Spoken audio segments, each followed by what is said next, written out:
The air was thick with the scent of dry earth and distant rain. Ilara stood at the end of a long, dusty road, her fingers clutching the handle of a worn suitcase.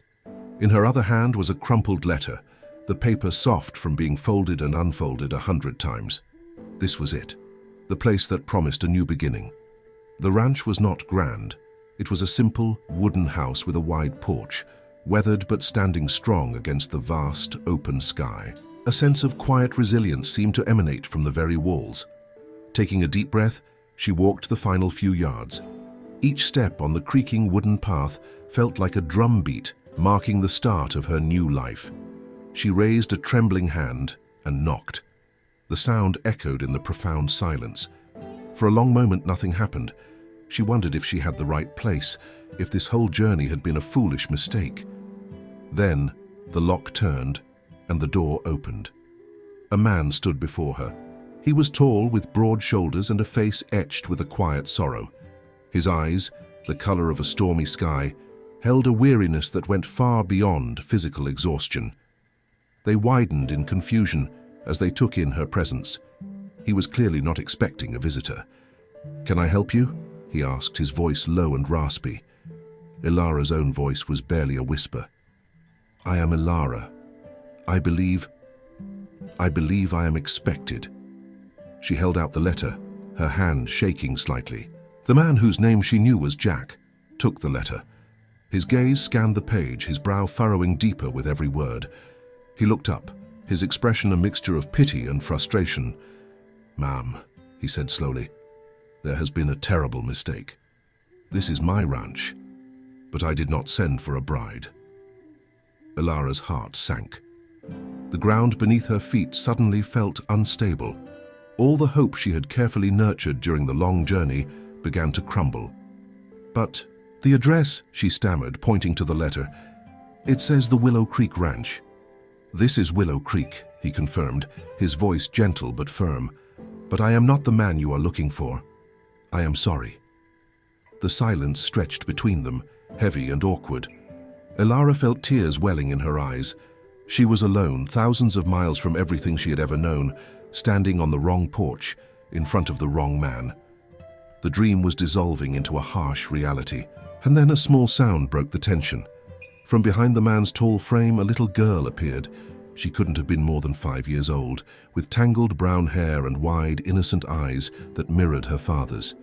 She peeked at Ilara, a shy curiosity on her face. Ilara's breath caught in her throat. The child was beautiful, a small beacon in the sudden darkness of her despair. The little girl took a hesitant step forward, her gaze fixed on Ilara. Time seemed to slow down. The wind died down and the world held its breath. She looked from Ilara's kind face to her simple dress, and a look of profound recognition dawned in her eyes. In a voice as clear and fragile as a tiny bell, she spoke a single word, a word that would change everything. "Mom?" Before the dust of Willow Creek, there was the soot of the city. Ilara's world had been one of brick and stone, of narrow streets and skies that were always a hazy shade of grey. She lived in a single room on the 4th floor of a crowded boarding house. The window looked out onto a brick wall, and the sounds of the city were a constant roaring companion. Her days were a steady, unchanging rhythm. Before the sun rose, she was awake. She would join the river of people flowing towards the textile factory. For 10 hours, her life was the clatter and thunder of the looms. Her hands, nimble and quick, danced across the threads, but her mind was far away. She was a ghost in the machine, a small, unnoticed part of a giant, indifferent engine. There was no family to come home to. She was an orphan, raised in an institution that taught her compliance and hard work, but never love. The other women at the factory had husbands, children, lives that were intertwined with others. Ilara had only the 4 walls of her small room. Loneliness was not an occasional visitor. It was a permanent resident in her heart. It was a quiet ache that grew louder in the silence of the evenings. She dreamed of a life she had only read about in books, a life with color, with open spaces, with a sky that was not veiled by smoke. She dreamed of a home, a real home, filled with the warmth of a fireplace and the sound of laughter. She yearned for connection, for someone to see her, for a reason to exist beyond the deafening noise of the factory. One evening, her eyes fell upon a small notice in a newspaper someone had left behind. "Wives wanted in the West," it read. "Honest, hard-working men seek partners to build a life and a family." The words seemed to lift off the page. They were not just words, they were a key, a promise of escape, a promise of everything she had ever dared to dream of. The decision was terrifying. It meant leaving the only world she knew, a world that was grim but familiar. Yet, the thought of staying, of facing 50 more years of grey monotony, was even more terrifying. Hope, a feeling she had long suppressed, began to bloom in her chest. It was a fragile, tender thing, but it was powerful. She began a correspondence with a man named Arthur Davison. He owned a large, prosperous ranch, he wrote. He was a widower, a man who sought companionship, and a woman to help him manage his home. His letters were polite, formal, and filled with descriptions of his land. They spoke of stability and respectability. They did not speak of love, but Ilara told herself that would come. It was a practical arrangement, a foundation upon which a life could be built. She sold her few meager possessions. She bought a one-way ticket for a journey that would cross the entire country. For weeks she traveled by train and then by stagecoach, her heart a whirlwind of fear and anticipation. She clutched the letters from Mr. Davison, reading his proper, distant words until she knew them by heart. He was her future. His ranch was her destination.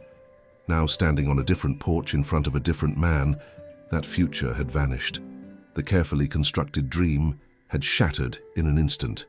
Jack was not the formal, prosperous rancher she had corresponded with. He was a man drowning in his own grief. And the little girl was a complication Ilara's hopeful heart could never have imagined.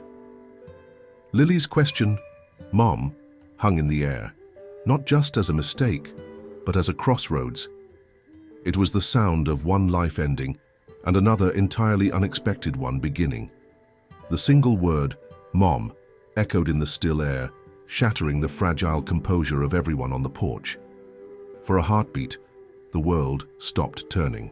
Ilara stood frozen, her own desperate situation forgotten, captivated by the raw hope in the little girl's eyes. Jack's face was a mask of shock and a deep, resurfacing pain. It was as if the child's word had unlocked a vault of grief he kept tightly sealed. He was the first to move. He knelt, his movement stiff, and placed his hands gently on his daughter's shoulders. His voice was thick with emotion. "Lily, sweetheart," he began, trying to soften the blow he was about to deliver. "This lady, her name is Ilara. She is a visitor. She is just passing through." But Lily was not convinced. She shook her head, her small hand reaching out towards Ilara. "No, Papa. She looks like the picture, the one you keep on your nightstand." The statement struck Jack like a physical blow. His head snapped up, his eyes meeting Ilara's, and for the first time, he truly saw her. He saw the color of her hair, the shape of her eyes, the gentle curve of her smile. It was a faint resemblance, perhaps, one that a grieving man would not notice, but one a hopeful child would cling to. His late wife, Sarah, had a similar warmth. Lily, who only had faded photographs to remember her mother by, had connected this kind stranger to the ghost in the picture frame. A wave of understanding washed over him, followed by a surge of panic. He had to protect his daughter. He had to end this. He stood up, taking a step back and creating a distance between them. He looked at the letter in his hand again, this time with a desperate need to find the error, the logical reason for this emotional chaos. And then he found it.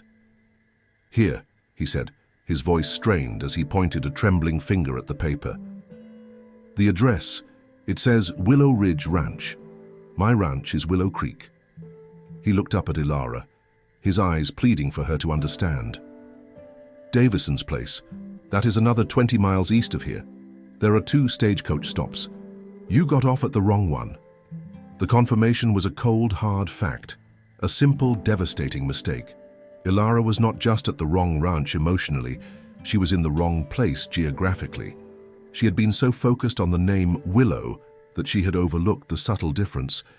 The revelation seemed to drain the remaining strength from her legs. She leaned against a porch post for support, All the pieces fell into place, forming a picture of utter disaster. She was miles from her destination. The sun was beginning its slow descent towards the horizon, and she had just inadvertently caused immense pain to a grieving family. Jack saw the despair on her face, but his own need to control the situation took over. His world was fragile, built around protecting the fragile heart of his daughter. He could not allow this complication, this ghost of his wife, to step inside. "I am truly sorry for the mix-up, Ma'am," he said, his tone becoming more formal, more distant. "I can give you some water. You can rest here on the bench for a moment, but you need to get to Davison's place before nightfall." He gently guided a confused and quiet Lily back inside the house. The door clicked shut, leaving Ilara alone on the porch. The sound was as final as a judge's gavel. She was shut out. The hope that had carried her thousands of miles had evaporated under the harsh western sun, leaving only the bitter taste of failure. She had nowhere to go. She was completely, utterly lost. For a long time, Ilara did not move. She just sat on the edge of the porch, the splintered wood digging into her palms. The world felt silent and empty, the vastness of the land pressing in on her. But she could not stay. She was a mistake, an unwelcome ghost. With a deep, shuddering breath, she pushed herself to her feet. Her legs felt heavy as if they were made of lead. She picked up her suitcase. The object that had once represented all her hopes for the future now felt like an anchor, a physical manifestation of her burden. Without a backward glance, she could not bear to look at the house again. She started walking. East, 20 miles. The words echoed in her mind, a sentence of hard labor for her foolishness. The road was barely a road at all. It was two shallow ruts carved into the hard, dry earth. The sun, which had seemed so welcoming from the window of the stagecoach, was now a merciless tyrant. It beat down on her head, stealing the moisture from her body. Dust kicked up with every step, coating her dress, her face, her lungs. Her sensible city shoes, the best pair she owned, were no match for the rocky, uneven ground. An hour passed, then another. The landscape was brutally beautiful and terrifyingly monotonous. Rolling hills, sparse vegetation, and an endless, impossibly blue sky. There were no signs of life, no other ranches, no travelers. The world felt empty of people. She was a solitary figure in a vast, indifferent painting. Her thoughts were a cruel companion. She replayed the scene at the ranch over and over, the hope in Lily's eyes, the pain in Jack's, the finality of the closing door. How could she have been so careless? How could she have misread the letter, the one document that was supposed to guide her to her new life? Humiliation burned in her chest, hotter than the sun above. Her throat was parched. She had a small canteen of water, but she knew she had to make it last. She took a small sip, the lukewarm liquid doing little to quench the fire in her throat. Her feet were beginning to scream in protest. Blisters were forming on her heels, each step a fresh wave of sharp pain. In the distance, she thought she saw a plume of dust, a wagon. Hope surged through her. She waved her arms, a desperate, frantic gesture. But the wagon was far away, moving along a different track. It disappeared over a hill, taking her small flicker of hope with it. She was utterly, completely alone. As the sun began to dip towards the horizon, painting the sky in fiery shades of orange and purple, a new kind of fear set in. A primal fear of the dark. The temperature was dropping, and the prairie, so silent during the day, was coming alive with new sounds. The chirp of insects, the distant howl of a coyote. Every rustle in the dry grass made her jump. She knew she could not continue in the darkness. She would fall, or worse, lose the path entirely. Her eyes scanned the landscape, searching for any kind of shelter. She saw a small dark shape against a hill. As she got closer, she realized it was an old, dilapidated line shack, probably abandoned for years. The roof had partially caved in, and the door hung from a single hinge, but it had 3.5 walls. It was more than nothing. Ilara dragged herself and her suitcase inside. She sank to the dirt floor, her body trembling with exhaustion and cold. She huddled against the wall, pulling her shawl tightly around her shoulders. This was her first night in her new life, not in a warm bed, in a sturdy house, beside a husband, but on the floor of a ruin, alone in the immense dark wilderness. The dream was not just broken, it felt like a cruel joke. And as she stared out at the star-filled sky, she felt a despair so profound it threatened to swallow her whole. The night was a long, cold purgatory. Ilara drifted in and out of a fitful sleep, her dreams filled with the thunder of factory looms and the disappointed faces of Jack and Lily. Every sound from outside the shack, the snap of a twig, the wind's lonely moan, sent a fresh jolt of fear through her. She was hungry, she was thirsty, and a deep gnawing ache had settled into her bones. This was not just physical pain, it was the pain of a spirit that had reached its breaking point. When the first grey light of dawn crept into the shack, it brought no comfort. It only illuminated the dust, the decay, and the hopelessness of her situation. She felt hollowed out, a fragile shell of the hopeful woman who had stepped off the stagecoach. To stand up felt like lifting a mountain. To take another step seemed impossible. For the first time, she considered simply stopping. Just sitting here and letting the vast, empty land swallow her whole. What was the point of going on? As she sat there, lost in a fog of despair, the sound of hoofbeats reached her ears. A rider was approaching. At first, a tiny, foolish spark of hope ignited within her. Was it Jack? Had he come back for her? But as the figure grew closer, she saw it was a stranger. A man dressed in fine, clean clothes that seemed out of place in the rugged landscape. He rode a strong, well-groomed horse, and he carried himself with an air of impatient authority. He reined his horse to a halt in front of the shack, looking down at her with a deep frown of disapproval. "Are you Ilara?" he demanded. His voice was sharp, cutting.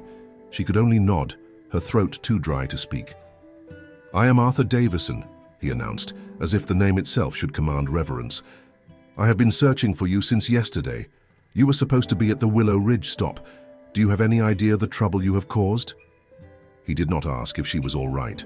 He did not offer her a drink from the canteen hanging at his saddle. His eyes raked over her torn, dusty dress and tangled hair with undisguised contempt. I made a mistake," she whispered. "A mistake?" he scoffed. "I paid for your passage.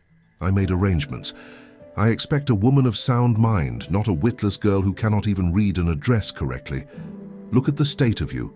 You look like a beggar." Every word was a small, sharp knife. This was the man her future had depended on. This was the respectable rancher from the letters. But the man before her was a stranger, a cold, cruel tyrant. The polite words in his letters had been a mask, hiding a heart of stone. She realized with chilling certainty that if she had arrived at the right ranch, her life would not have been one of companionship, but of servitude. A different kind of factory, a different kind of cage.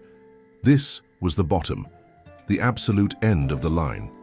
The dream had not just been a mistake, it had been a lie. She had traded a life of grey emptiness for one of certain misery. She had nothing, no past to return to, and a future that was now a terrifying black void. Davison dismounted, his movements jerky with irritation. "Well, come on," he snapped. "Get your things. We have wasted enough time. I expect you to work twice as hard to make up for this inconvenience." He reached for her arm, but at his touch, something inside Ilara shifted. A tiny, dormant ember of defiance, buried under a lifetime of compliance and fear, flickered to life. All the pain, the exhaustion, the humiliation of the last 24 hours crystallized into a single, powerful moment of clarity. She pulled her arm away. She looked up, meeting his angry gaze with a steadiness that surprised them both. Her voice was quiet, but it did not tremble. "No." The word hung in the air between them. It was a small sound against the vastness of the prairie, but it had the force of a thunderclap. Davison was stunned into silence, his mouth agape. He could not believe what he was hearing. But more than that, Ilara could not believe she had said it. "What did you say?" he finally sputtered, his face turning red with fury. "I am not going with you," she repeated, a newfound strength flowing through her veins. For a moment, he looked as if he might strike her. Instead, he let out a harsh laugh. "Fine," he sneered, climbing back onto his horse. "You are a fool. Starve out here for all I care. I will find a bride who is grateful." He turned his horse and galloped away, leaving her in a cloud of dust. Ilara stood alone, watching him disappear. She was still lost, still hungry, still in pain, but she was no longer a victim. In that one small act of refusal, she had taken back her life. She did not know what would come next, but for the first time, the choice would be hers. And in the desolate ruin, under the morning sun, that small fragile feeling felt for the first time like hope. The dust from Davison's horse settled, and Ilara was once again enveloped in a profound silence. But this time, the silence felt different. It was not the silence of despair, but of decision. She had made a choice. It was a terrifying choice, one that left her with no path and no plan, but it was hers. With a resolve she did not know she possessed, she closed her suitcase and took a drink of the last few drops of water in her canteen. There was only one logical thing to do: walk back to the stagecoach stop, back to civilization, however unwelcoming it might be. She would have to face the shame, but it was better than the alternative. She turned and began to retrace her steps, her body protesting with every move. The sun was climbing higher, and her newfound mental strength was no match for her body's screaming need for water and rest. The world began to sway. The edges of her vision grew dark and fuzzy. She took one step, then another, before her legs finally gave out. She collapsed in a heap on the dusty road, the world fading to black. The next thing she knew, a shadow was falling over her. She heard a gentle voice calling her name, a voice she recognized. Through a blurry haze, she saw Jack's worried face. He was kneeling beside her, pressing a canteen to her lips. Cool, life-giving water trickled into her mouth. It was the most wonderful thing she had ever tasted. "Easy now," he said softly. "Just take small sips." After Ilara had left his ranch, Jack had been unable to find peace. The image of her walking away, so alone and vulnerable, had haunted him. But it was Lily who had truly broken through his wall of grief. His daughter had been quiet and withdrawn, her small face clouded with a sadness he could not fix. "Why did the lady leave, Papa?" she had asked, her voice trembling.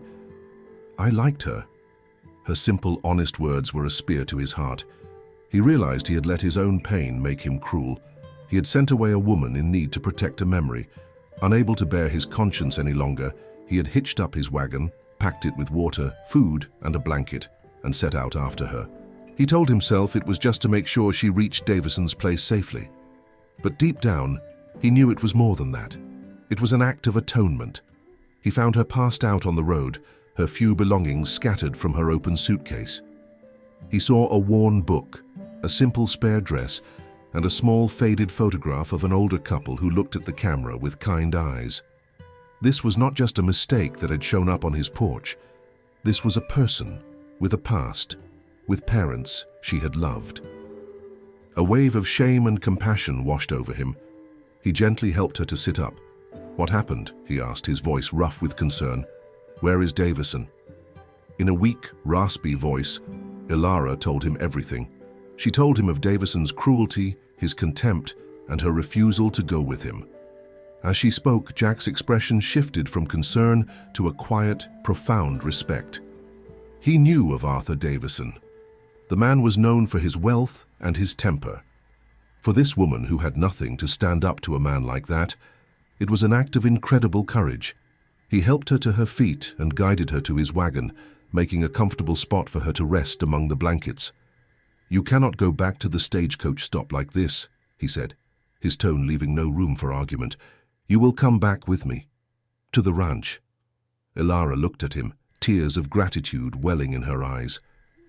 "But I do not want to be a burden." Jack shook his head, his gaze steady and sincere. "It will not be a burden," he said.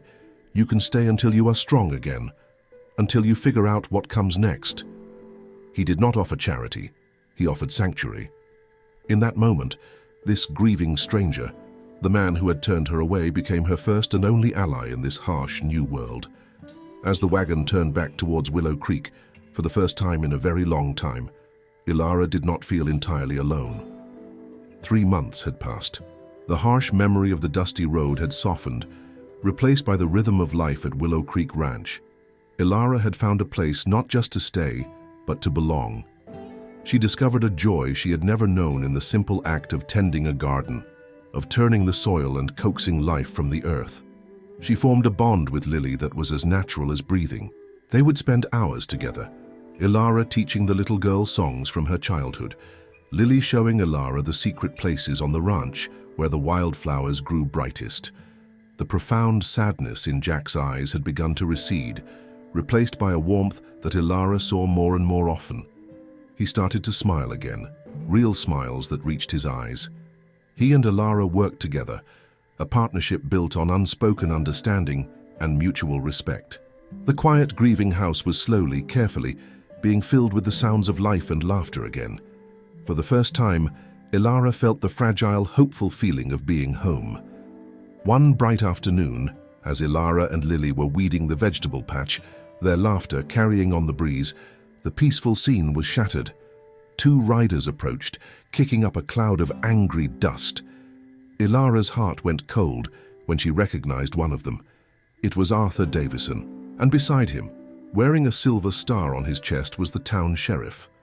Jack came out onto the porch, his body instantly tense, placing himself between the visitors and his home. Davison dismounted, a cruel, triumphant smirk on his face. He did not address Ilara or Jack. He spoke directly to the sheriff, his voice loud and performative. "Sheriff, this is the woman I told you about, Ilara. I have the contract and the receipt for her passage. I paid for her to come here and be my wife." He held out a piece of paper. The sheriff took it and read it, his face grim. "This woman," Davison continued, pointing a finger at Ilara, "breached our legal agreement. She is a fraud. She took my money and then refused to fulfill her obligations. I believe she planned this all along, scheming to impose upon the charity of a grieving widower." The accusation hung in the air, vile and poisonous. He was painting her as a manipulative thief. Lily, frightened by the loud, angry man, ran to Ilara and hid behind her skirts, clutching her tightly. The sheriff looked at Ilara, his eyes filled with professional duty, not sympathy. "Ma'am, Mr. Davison is demanding restitution for the travel fare he paid. It is a considerable sum. If you cannot repay him, he is within his rights to press charges for fraud. That could mean jail time." The world tilted beneath Ilara's feet. Jail. The word was a cold cage. For a moment, the old fear returned, the feeling of being small, powerless, and trapped. Jack stepped forward, his fists clenched. "This is absurd," he growled. "She has done nothing wrong." "The law is the law, Jack," the sheriff said tiredly. "It is a matter of a broken contract." But then, Ilara felt Lily's small hands gripping her dress, and she looked down into the child's terrified eyes. In that instant, something ignited within her. This was not just about her anymore. This was about the home she had found, the child she had come to love. This was her family, and she would not let this man threaten it. She straightened her shoulders and met Davison's hateful gaze. Her voice, when she spoke, was not loud, but it was filled with an unshakable strength that commanded the attention of every man there. "It is true that you paid for my passage, Mr. Davison," she said, her voice clear and calm. "But you seem to be confused about what that purchase entailed. You paid for a ticket on a train. You did not pay for my obedience. You did not pay for my silence in the face of your cruelty. And you did not buy my dignity." She took a step forward, her eyes never leaving his. "You called me witless. You called me a beggar. You treated me not as a future wife, but as damaged goods. A contract requires good faith from both parties. You showed none. You offered me a house, but you did not offer me a home." She turned to the sheriff. "A home is not built on contracts and payments, Sheriff. It is built on kindness, on respect, on caring for one another when they are at their weakest. That is the home I have found here." Moved by her courage, Jack stepped to her side, placing a firm, protective hand on her shoulder. He looked Davison squarely in the eye, his voice ringing with conviction. "This woman has brought more light into this house in 3 months than you could buy in 1,000 lifetimes," he said.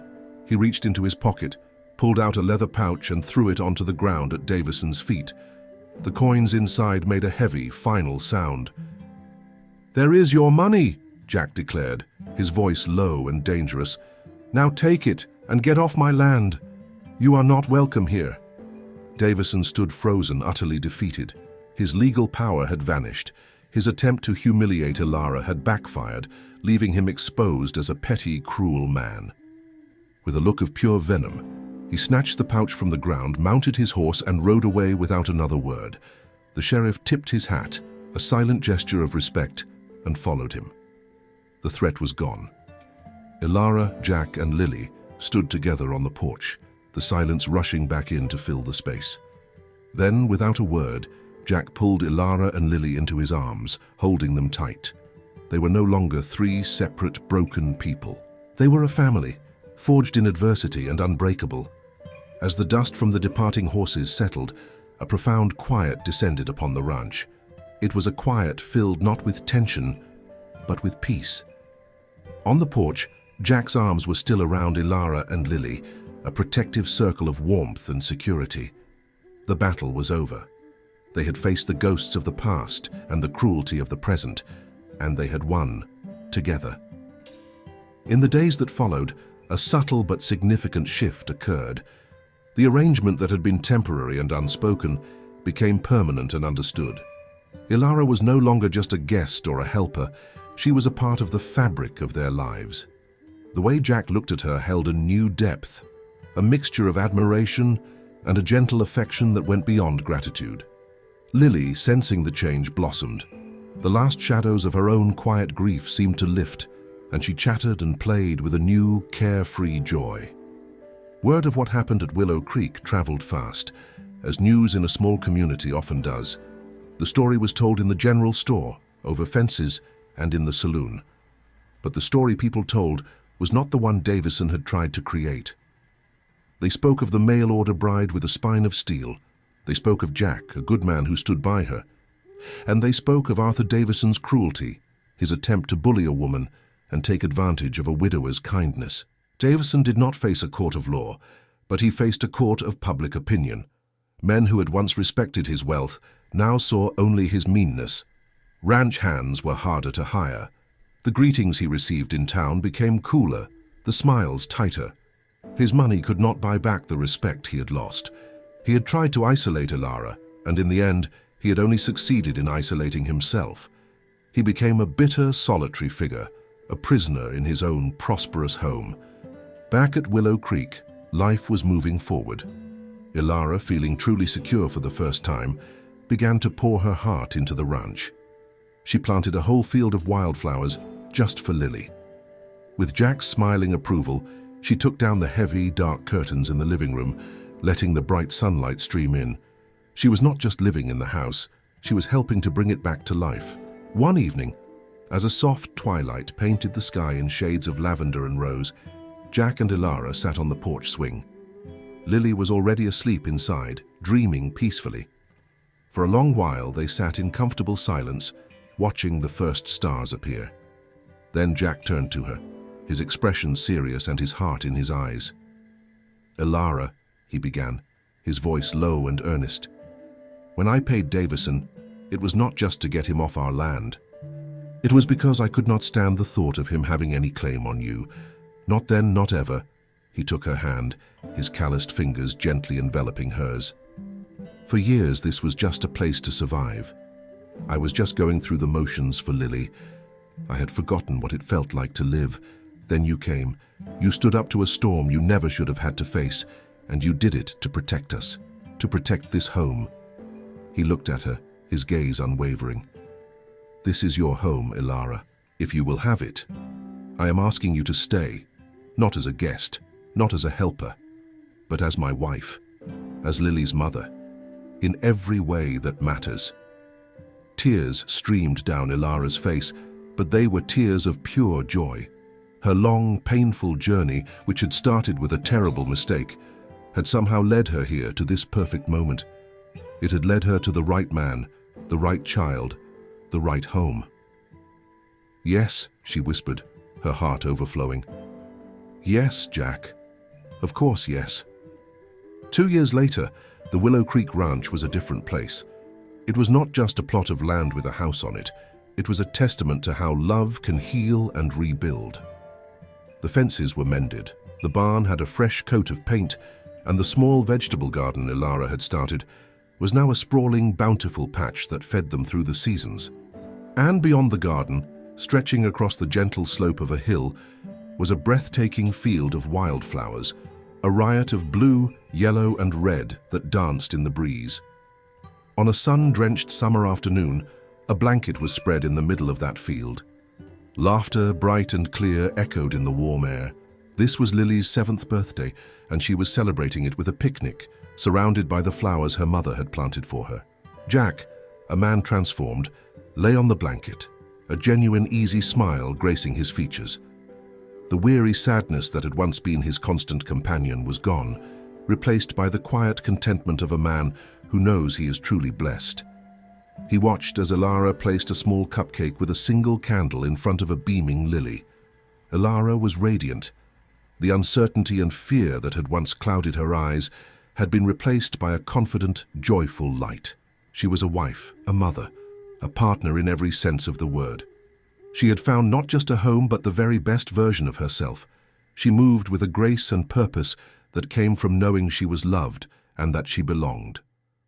"Make a wish, sweetheart," Ilara said, her voice filled with warmth.